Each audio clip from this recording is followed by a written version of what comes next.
Good morning. When our children were younger, they used to ask us from time to time, when did we discover that we liked each other, as in Sheila and I?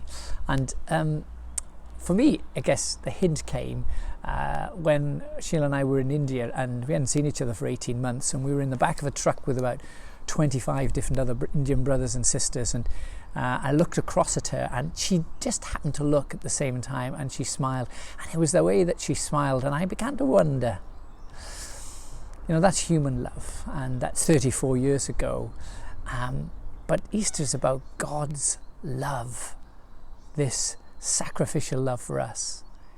See, the message of Easter is about death being defeated, about sin being dealt with. It's about hope, it's about joy, it's about peace, but it's about love too. I became a Christian about 46 years ago, and John writes his gospel about the same time, between the moment Jesus rose from the dead and ascended to heaven to the moment that John writes the gospel is about 40 to 50 years, 46 years perhaps. And John, as we know already, chooses his stories very, very carefully. He wants us to understand and believe that Jesus is the Messiah, the Son of God, and by believing we may have life in his name. But he also is wanting us to discover that he has discovered that he is loved.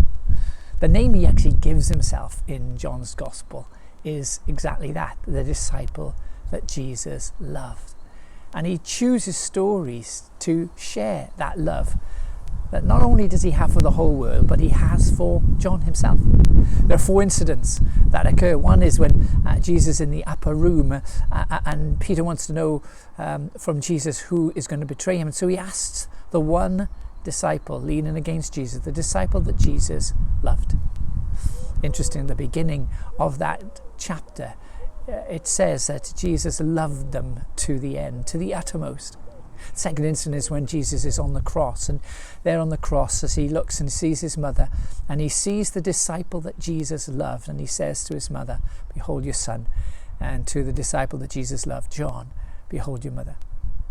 Then there's John 20 when Peter is racing for the tomb, but he's overtaken and he's beaten there by the disciple that Jesus loved. And then John chapter 21, when Peter's asked the question, "Do you love me?" He turns around and, having answered Jesus, "You know that I love you, feed my lambs." He discovers the disciple of Jesus that Jesus loved is following him. I wonder if this was a nickname that in those early decades that John became or got called, because he was always talking about Christ's love for him. It's John that records 3 verse 16, "For God so loved the world," and it's possibly his commentary rather than the actual words of Jesus. It isn't clear in John's gospel. Both are true. Jesus would have said it and John would have commentated. He's an old man looking back over his life, and he knows that he is loved.